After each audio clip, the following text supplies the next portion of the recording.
My name is Tom Hines. I'm the Executive Director of Empower Sports.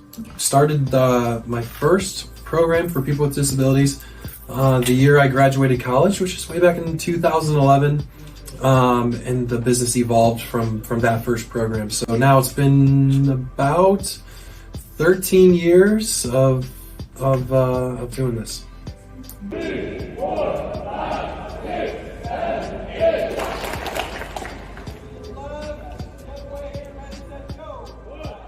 Yeah, so I don't have a cool background story. I was actually working in my dad's business, a company called the National Basketball Academy. And it was a guy by the name of Steve Thompson, who's a financial planner specializing in special care planning. And he challenged us and said, why don't you do any of these camps or clinics or teams or the different activities that you do for kids with disabilities? And I think I've always had a heart for people that are left out, disability or otherwise. I just want everyone to have a friend. I've been very blessed in my life to have a lot of them, to have a lot of life experiences. And so talking to Steve and hearing his passion for people with disabilities and the ways they didn't get to do the things and the sports and activities that they love and that they're so frequently left out, our mindset was like, hey, let's just do it. And so we started that program innocently enough, just as something to do.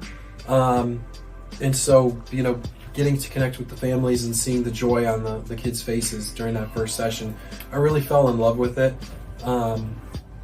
So I guess I didn't really choose to work for Empower Sports. It was kind of a happy little accident, if you want to call it that, fate or a God thing. But I'm just, grateful that after that first activity, the families wanted to continue and that the program has blossomed nicely and we've been able to establish a nice little nonprofit out of it. My name is Kendall Yeager.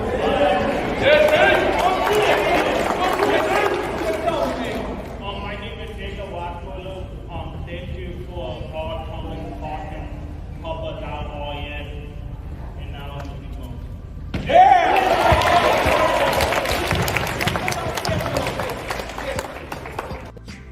Yeah, so I think what stands out most is just the authenticity of our programs as a whole. So from our coaches to our board of directors, and then most importantly, our participants themselves and their parents as well, because they're a big part of what we do as well.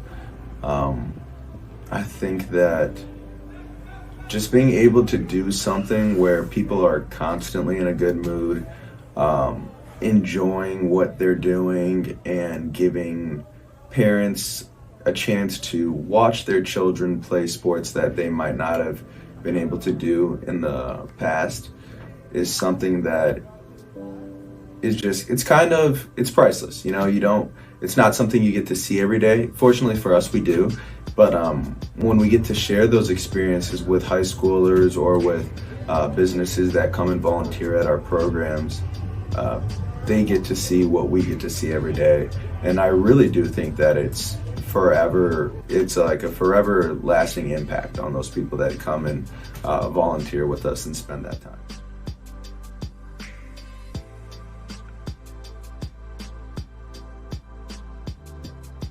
I think the biggest thing that sets us apart and makes us stand out is the inclusion aspect. We don't keep score at programs. We don't enforce a lot of the rules of basketball that you will typically see. So if somebody dribbles it, picks it up, dribbles again, we're not going to stop the game for a double dribble. We're really just going to encourage that person to keep dribbling, keep shooting, stay active, not only physically, but socially. So making a lot of friends in the process, meeting people with similar ability levels and similar backgrounds, but maybe not the same, and it might be somebody that might not have met throughout life without our kind of program. So being able to kind of include everybody that is interested in sports and then allow them to not only be physically active but socially active as well.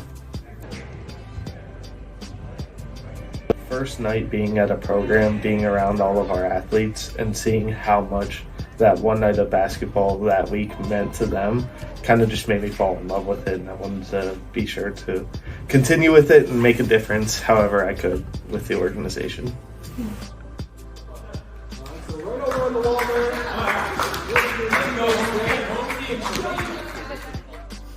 Everyone's welcome here.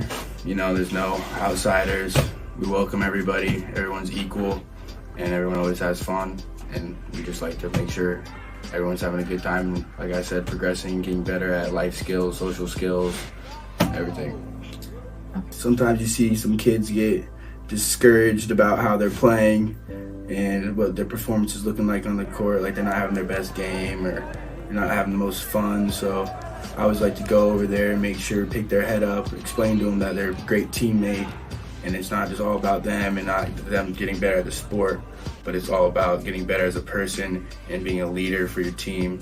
And there's been a couple athletes where I just pull them aside and have a conversation with them, and you can just tell, like, they just look at me and say thank you, and I can just tell it had an impact on them in that moment. It feels good.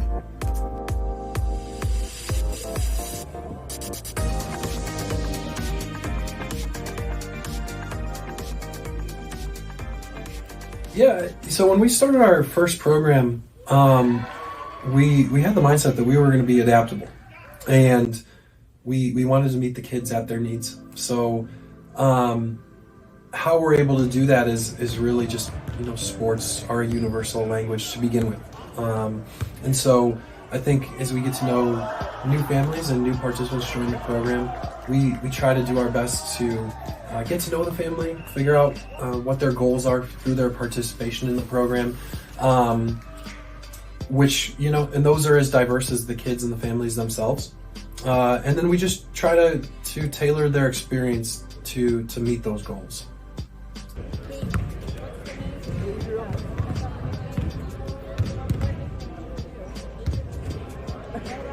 Yeah, so we're always trying to expand our impact. I think we want to be program focused first. And so that's putting the needs of the athletes and their families first, and making sure that anything that we do is beneficial to them socially, emotionally, gives them a place to play, connect with their peers, and just have all of the same kind of organic sports experiences that their typical peers do. So we're mission minded first. But then when you look at it, I guess in a black and white sense, we want to expand our impact. So we want to have more accessible programming beyond the 6 counties that we're currently in. We want to offer programs that meet a broader range of needs of kids, so that be that younger participants with disabilities, more competitive programs for those that are older and want to play in a competitive environment. So just meeting a broader range of their needs and expanding our impact. So that's, numbers of kids and families involved, number of volunteers that we connect with, and just trying to do what we do well and more of it and better.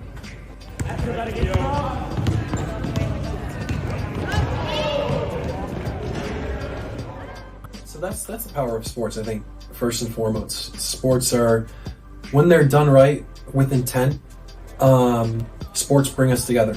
And so when you give people of diverse backgrounds, whether they're, kids with disabilities, the typical peers that volunteer with us, people coming from different parts of the greater Cleveland area, all of our differences become secondary once we have something fun to do through the common language and experience of sports.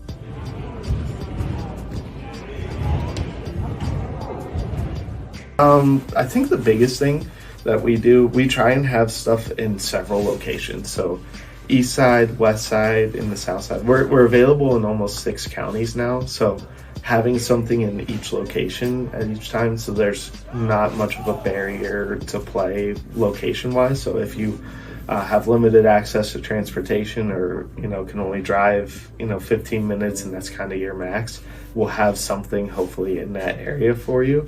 And then all of our programs are low to no cost for participants. So for each 6-week program, the maximum we charge is $30, and that's non-mandatory. So if you don't have it, or if it's something that you just want to try without putting $30 into it, that's okay with us. It's not really the make or break thing for us. So allowing that flexibility for parents and participants to have maybe a low to no cost program, I think has really helped with the inclusivity aspect. Are we ready? 1, 2, 3. Ice and 70 pizza control.